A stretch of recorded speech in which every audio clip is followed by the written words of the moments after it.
Imagina lo siguiente, quedas con tus amigos para jugar un partido. Reglas sencillas, balón, 2 equipos, normal. Ahora imagina que ese balón pesa lo mismo que un niño pequeño, que no puedes tocarlo con las manos ni con los pies, y que perder implica, en el peor de los casos, que te abran el pecho encima de un templo. Bienvenido al deporte favorito de buena parte de Mesoamérica durante casi 3000 años. Y no, esto no es una anécdota aislada ni una rareza cultural exótica que solo ocurrió una vez en un rincón olvidado del mapa. A lo largo de la historia, en prácticamente todos los continentes, los seres humanos han encontrado formas creativas, elaboradas y sorprendentemente organizadas de convertir el ocio en una apuesta directa contra la propia mortalidad. Porque sí, a lo largo de la historia, la humanidad ha demostrado una y otra vez que la definición de diversión es extremadamente flexible. Hoy nos quejamos si el árbitro no pita una falta clara. Nuestros antepasados, en cambio, consideraban que un buen partido era aquel del que salías vivo, y ni eso estaba garantizado. Y lo curioso es que esto no es una excepción histórica, es prácticamente una constante. Da igual el continente, da igual el siglo. En cuanto un grupo de humanos se organiza lo suficiente como para inventar reglas, alguien más aparece para preguntar por qué esas reglas no incluyen más riesgo de morir. Es casi un patrón evolutivo. Reunir gente, marcar un espacio, añadir un objetivo, y luego, inevitablemente, subir la apuesta hasta el límite de lo soportable. Así que vamos a repasar 4 de los deportes más brutales que ha parido la civilización humana. Continentes distintos, siglos distintos, un denominador común. Alguien, en algún momento, miró una actividad razonablemente peligrosa y pensó esto necesita más sangre. Y en varios de estos casos, ni siquiera se molestaron en disimularlo con una excusa deportiva demasiado elaborada. El juego de pelota mesoamericano. Empecemos por el principio, literalmente, porque el deporte de pelota mesoamericano no es solo uno de los más violentos de la historia, es el más antiguo del que se tiene constancia que utilizara una pelota. Antes de que existiera el fútbol, el rugby o cualquier otro invento europeo con el que nos llenamos la boca, ya había gente en América Central golpeándose las caderas contra una bola de goma maciza. Si tu única referencia del juego de pelota mesoamericano es aquella escena animada en una película infantil sobre el Dorado, siento decirte que la precisión histórica no era exactamente la prioridad del estudio. Se tomaron ciertas licencias creativas, muchas, de hecho, pero el concepto de fondo sí existió, y durante casi 3 milenios, porque hablamos de algo verdaderamente antiguo. La evidencia más temprana que tenemos apunta a la civilización olmeca, allá por el año 1650 a.C. De los olmecas, eso sí, no sabemos gran cosa más allá de que inventaron el juego y lo practicaban. No ha sobrevivido ni una sola regla escrita, ni un solo reglamento. Solo sabemos que usaban las mismas pelotas de goma y los mismos tipos de cancha que aparecerían siglos después. El resto es un agujero negro histórico. A partir de ahí, el juego se fue extendiendo y evolucionando durante los siguientes 2000 años por las distintas civilizaciones mesoamericanas, cada una añadiendo su propia versión. Y estas sí llevaban mejor la contabilidad. La versión maya, conocida como Pit, alcanzó su momento de mayor popularidad entre los años 250 y 900 después de Cristo. Se jugaba en un espacio llamado Tlachtli, con una línea marcada en el centro que dividía la cancha en 2 mitades, de forma bastante parecida a cómo funciona el voleibol moderno. Y no hablamos de un espacio improvisado. Estas canchas eran auténticas construcciones arquitectónicas, con muros de piedra tallada, a menudo decoradas con relieves que representaban escenas del propio juego o motivos religiosos. No era un simple terreno de tierra pisada, era un escenario, en el sentido más literal de la palabra, construido para que la ciudad entera pudiera presenciar lo que ocurría dentro. Y aquí es donde la cosa empieza a ponerse interesante, porque muchas representaciones históricas del juego te harían pensar que el objetivo era simplemente meter la pelota por un aro. Y no exactamente, ya llegaremos a eso. La mecánica básica era la siguiente: los jugadores debían mantener la pelota en el aire y pasarla al equipo contrario, cruzando la línea central. Si el equipo rival no conseguía devolverla antes de que tocara el suelo, tu equipo sumaba un punto. Hasta aquí, suena razonable. El problema es la pelota. Estamos hablando de una bola de goma maciza que podía pesar hasta 4,5 kilos. Para que te hagas una idea, eso es prácticamente el doble de lo que pesa un balón medicinal moderno de los que se usan en gimnasios para entrenar potencia explosiva. Y no podías tocarla con las manos ni con los pies. Las reglas obligaban a golpearla exclusivamente con las caderas, los muslos, el pecho o los glúteos. Así que imagina intentar controlar algo del peso de un balón medicinal usando únicamente la cadera, mientras un adversario intenta arrebatártelo de la misma manera. El material tampoco ayudaba. Esto no era una pelota moderna con cámara de aire que amortigua el impacto. Era goma sólida y densa de principio a fin, extraída del árbol del hule, un material que los pueblos mesoamericanos dominaban con una sofisticación que sorprendió enormemente a los propios españoles cuando lo vieron por primera vez. Un objeto así, lanzado con la fuerza de un adulto entrenado, se comportaba más como un proyectil que como un balón. Los jugadores contaban con cierta protección, como protectores de cadera y rodilleras, pero un objeto de goma maciza lanzado con la fuerza suficiente no entiende de equipamiento de seguridad. El cronista colonial cardenal Diego Durán, testigo de primera mano de estas dinámicas, documentó lesiones especialmente brutales, fracturas de huesos, contusiones severas y, en algunos casos, muertes provocadas por golpes repetidos en el abdomen que causaban hemorragias internas y daño en los órganos.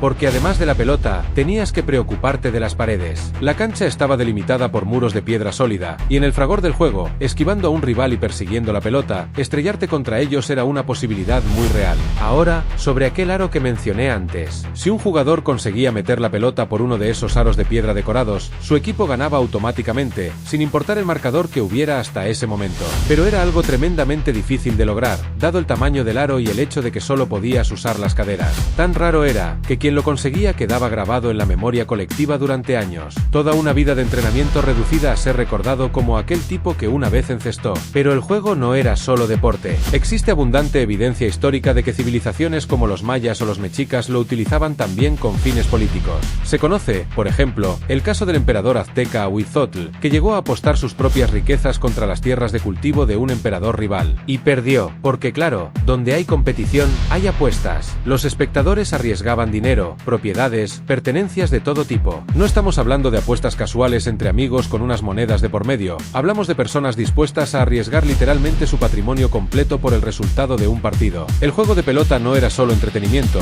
era una forma de canalizar tensiones políticas, resolver disputas territoriales y, en algunos casos, decidir el destino de recursos que afectaban a comunidades enteras. Y aquí llegamos a uno de los mitos más extendidos sobre este deporte, que los perdedores eran sacrificados simplemente por perder. La respuesta es más matizada de lo que parece. En la versión tradicional, con dos equipos de jugadores profesionales, esto nunca ocurría. Simplemente eran deportistas. Ganaban partidos, perdían partidos y seguían con su vida. Sin embargo, existe evidencia en códices aztecas y en documentos españoles que apunta a que, en determinadas ocasiones, algunas sociedades obligaban a prisioneros de guerra recién capturados a competir contra un equipo profesional. Esos prisioneros, como es lógico, siempre perdían. El partido en sí era más un acto simbólico y ceremonial que una competición real, y después del partido, esos prisioneros eran sacrificados. Aunque, siendo justos con la historia, es probable que ya estuvieran destinados a ese final de todas formas, jugaran o no. El juego de pelota, en su caso, no fue tanto la causa como el prólogo. Con la llegada de los españoles a principios del siglo XVI, el juego siguió practicándose durante un tiempo, aunque el choque cultural y religioso terminaría erosionando gran parte de su significado ceremonial original. Los conquistadores, por cierto, quedaron genuinamente desconcertados al ver una pelota que rebotaba sola, sin ayuda de ningún mecanismo visible.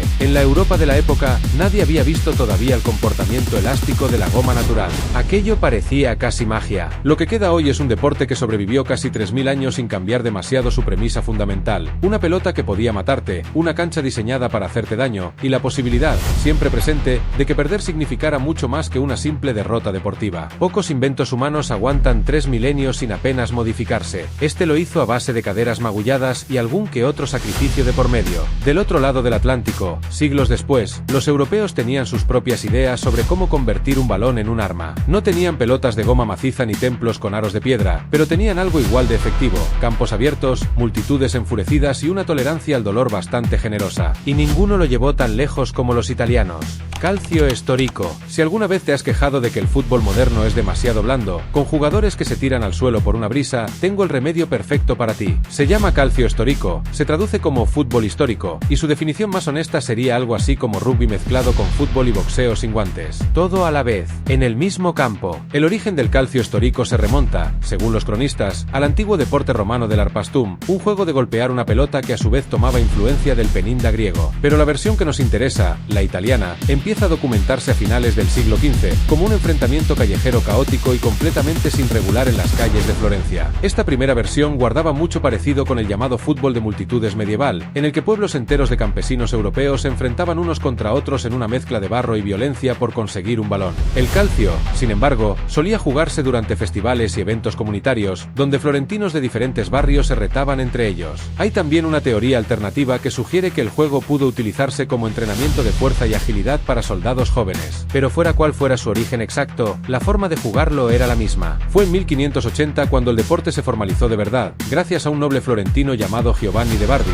que se encargó encargó de poner por escrito unas reglas oficiales y de transformarlo en un pasatiempo aristocrático. Y ojo, que aristocrático no significa más suave, significa simplemente que ahora tenía normas escritas, patrocinadores con dinero y un público de clase alta viendo cómo se rompían huesos desde una distancia prudente y segura. Y aquí es donde los números empiezan a sonar absurdos. Cada equipo estaba compuesto por 27 jugadores, distribuidos en un campo de aproximadamente 80 por 40 metros. Todo ese terreno estaba cubierto de arena. ¿Por qué arena? Pues porque, además de ofrecer tracción y amortiguar las caídas, resultaba muy práctica para absorber toda la sangre que inevitablemente se iba a derramar. Dentro de cada equipo, 15 jugadores llamados corridori actuaban como la fuerza principal de ataque. Otros 5, los conciatori, hacían de centrocampistas. 3 más, los datori avanti, se encargaban de progresar con el balón. Y finalmente, 4 datori dietro cumplían la función de porteros. El objetivo era sencillo sobre el papel, llevar el balón hasta la meta contraria mientras defendías la propia. Lo que hacía especial a este deporte no era el objetivo, sino los métodos permitidos para conseguirlo. Puñetazos, patadas, lanzamientos,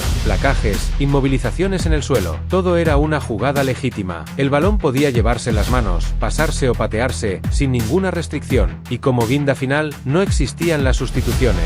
Cada jugador tenía que aguantar los 50 minutos que duraba el encuentro, exhausto, lesionado o lo que fuera, hasta el final. Narices rotas, cuencas oculares reventadas, dientes destrozados, costillas fracturadas. Todo esto era el pan de cada día. Piensa en cualquier deporte de contacto actual, ponle límite de sustituciones 0, quítale el árbitro deteniendo el juego cada 2 minutos, y añádele que golpear al rival en la cara es, literalmente, una jugada válida. Ese es, más o menos, el nivel de intensidad del que hablamos. Ahora bien, sería un error pensar que el calcio histórico era simplemente una trifulca sin sentido. Cada maniobra ofensiva o defensiva requería un propósito. No podías simplemente acercarte a un rival y golpearlo sin motivo alguno. El sistema, dentro de su brutalidad, tenía cierta lógica interna. Existían roles, posiciones y una estrategia real detrás de cada partido. Era caos, sí, pero caos organizado, con 27 cabezas pensando dónde y cuándo desatarlo. El deporte fue el orgullo de Florencia durante más de un siglo, hasta que la aristocracia empezó a interesarse por entretenimientos más refinados, como la ópera y el baile, y el calcio histórico fue perdiendo protagonismo poco a poco. Los duelos coreografiados de un escenario,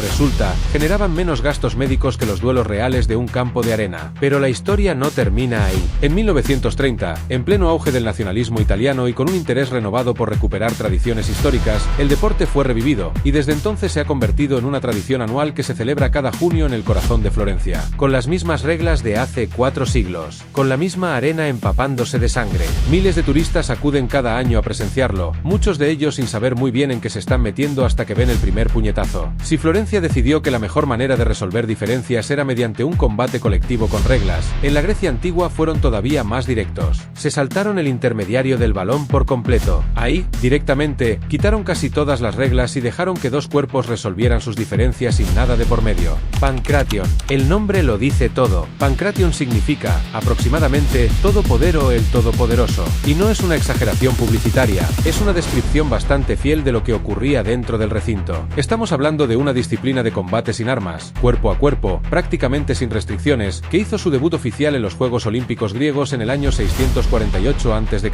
Según la leyenda griega, el Pancration fue inventado por los semidioses Heracles y Teseo como método para derrotar a sus enemigos. Más allá del mito, el deporte tenía también una función muy práctica: preparación militar. Muchos soldados griegos, si eran desarmados en combate, se veían obligados a defenderse cuerpo a cuerpo. Saber agarrar y luchar contra un enemigo sin espada ni escudo podía ser la diferencia entre volver a casa o no volver. El entrenamiento para esta disciplina comenzaba desde jóvenes en los gimnasios griegos, esos mismos espacios donde también se enseñaba filosofía, retórica y matemáticas. Cuerpo y mente entrenados en el mismo edificio, con la misma seriedad. La diferencia es que, al terminar la lección de geometría, podías terminar con un brazo dislocado antes de comer. Y si hablamos de quienes llevaron esta disciplina a su máxima expresión, tenemos que hablar de los espartanos. En la versión olímpica del Pancration, prácticamente cualquier maniobra estaba permitida, salvo dos: morder y meter los dedos en los ojos del rival. Dos límites bastante razonables, todo hay que decirlo. Los espartanos, sin embargo, no compartían esa consideración.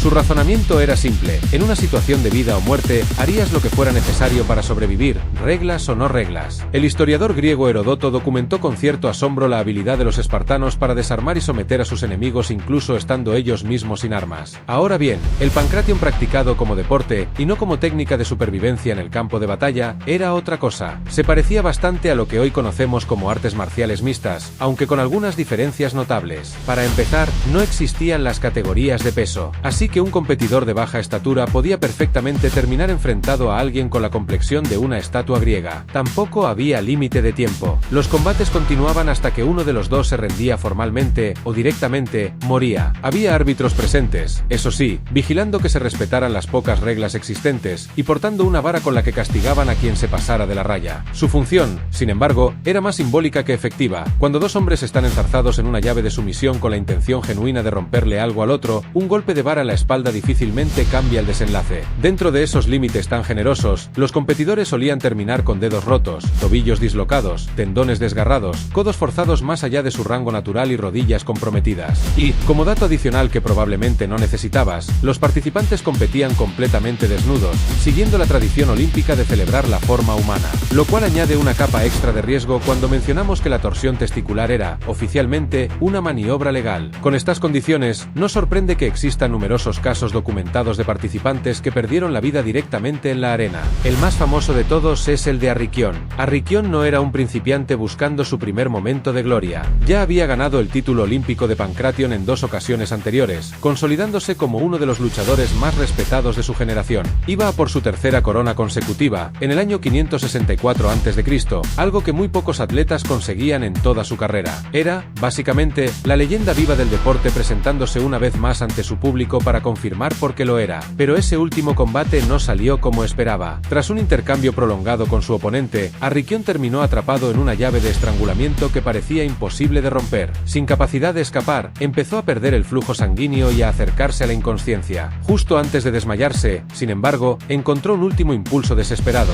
Consiguió agarrar el pie de su rival y dislocárselo. El dolor fue tan repentino e insoportable que su oponente rompió instintivamente la llave de estrangulamiento y se rindió en ese mismo instante. Pero el esfuerzo final de Arrikyon también tuvo un coste. Al forzar aquella última maniobra, su cuello se había roto. Cayó al suelo sin vida en el mismo momento en que su rival levantaba la mano en señal de rendición. Y entonces, ¿ganó o no ganó? Los oficiales olímpicos no dudaron demasiado. En Pancration, quien se rinde pierde, sin importar en qué estado quede el otro. Y como el rival había formalizado su rendición antes de que nadie pudiera confirmar si Arrikyon seguía con vida, la victoria, técnicamente, ya era suya. Así que coronaron a un cadáver como campeón. Arrikyon se llevó su tercer título olímpico estando ya muerto, con el cuerpo todavía tendido en la arena. En su honor se erigió una estatua de mármol en su ciudad natal, que todavía puede visitarse hoy en el Museo de los Juegos Olímpicos en Olimpia. Eso sí, sin cabeza, porque incluso la piedra, con el paso de los siglos, terminó rindiéndose a algo, aunque en su caso, al menos, nadie tuvo que declararla vencedora estando ya rota. Del Mediterráneo griego saltamos varios siglos y varios cientos de kilómetros hacia el norte,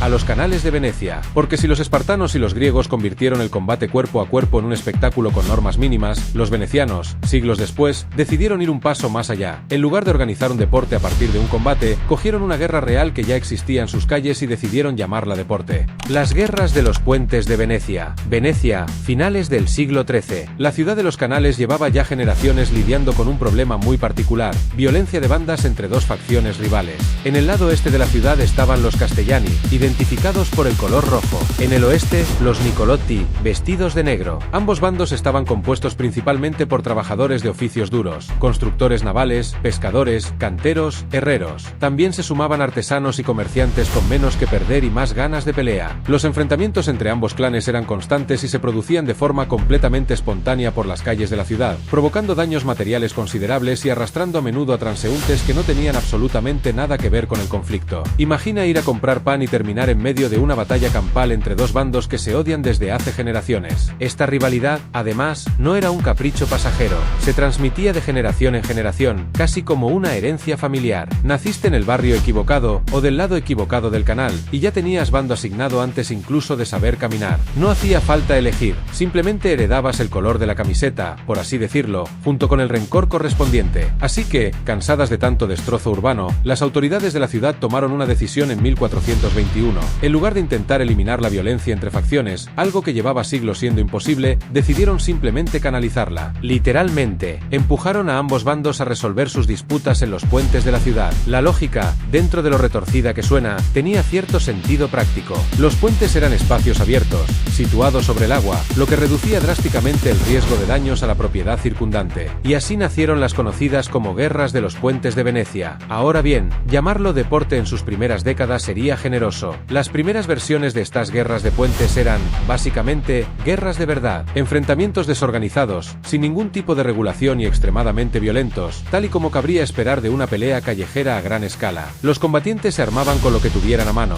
garrotes, espadas, lanzas, cualquier cosa capaz de golpear, apuñalar o aporrear. El resultado, previsiblemente, era una cantidad considerable de muertos, algo que las autoridades de la ciudad consideraban del todo inaceptable. Una cosa era partirle la cara a alguien y otra muy distinta era mandarlo directamente bajo tierra. Pero, curiosamente, no había ninguna prisa por resolver el problema, porque hicieron falta casi 180 años para que se introdujeran normas y regulaciones que redujeran el número de víctimas mortales. Redujeran, no eliminaran. Fue alrededor del año 1600 cuando el gobierno de Venecia prohibió finalmente el uso de cualquier tipo de arma. A partir de ese momento, si querías repartir dolor, tendrías que hacerlo con las armas que Dios te dio, los puños. Una medida que, sobre el papel, suena a progreso civilizado. En la práctica, simplemente cambió el tipo de lesiones que llenaban las camas de los médicos venecianos cada fin de semana de combate. El formato, aunque variaba según la ocasión, solía empezar con un combate individual entre un campeón de cada bando, luchando cuerpo a cuerpo mientras las multitudes de ambos lados esperaban expectantes el resultado. Tras esa primera escaramuza, las masas de ambos bandos se lanzaban unas contra otras como un choque frontal.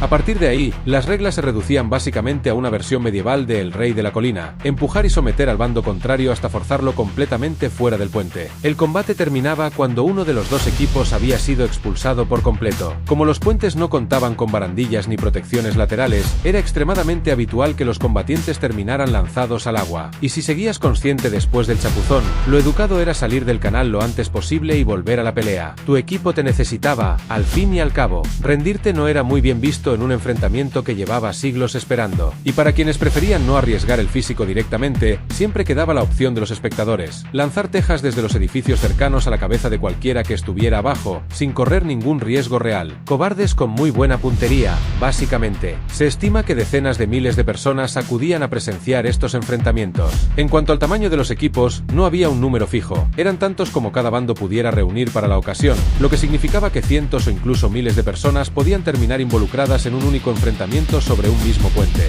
No existía lista de convocados ni límite de participantes. Si eras de ese barrio y estabas dispuesto a pelear, tenías tu sitio en la refriega. Toda esa gloria colectiva, eso sí, tenía un precio: mandíbulas fracturadas, costillas rotas, cráneos aplastados, extremidades destrozadas, lesiones completamente esperables en una fiesta de puñetazos a esta escala. Y a pesar de la prohibición de armas, cada uno de estos eventos seguía siendo un negocio rentable para los enterradores locales. Los registros venecianos, documentados con detalle en el libro War of the Fists del historiador Robert Davis, describen numerosas muertes, personas aplastadas bajo el peso de la multitud enfurecida, golpes mortales contra la piedra del puente al caer y por supuesto, ahogamientos en el canal. Después de siglos de este ritual de violencia convertido en tradición, las guerras de los puentes de Venecia terminaron por pasar factura definitiva. Tras un enfrentamiento particularmente salvaje el 29 de septiembre de 1705, el Alto Consejo de Venecia decidió que ya era suficiente. Prohibió formalmente las guerras de puentes, obligando a ambos bandos a encontrar alguna otra forma, cualquier otra forma, de canalizar siglos de rencor acumulado. Algunos de esos puentes, por cierto, todavía existen hoy, cruzados a diario por turistas que fotografían los canales sin sospechar que, bajo sus pies, generaciones enteras de venecianos se rompieron huesos por el simple honor de no ser empujados al agua por el barrio de enfrente.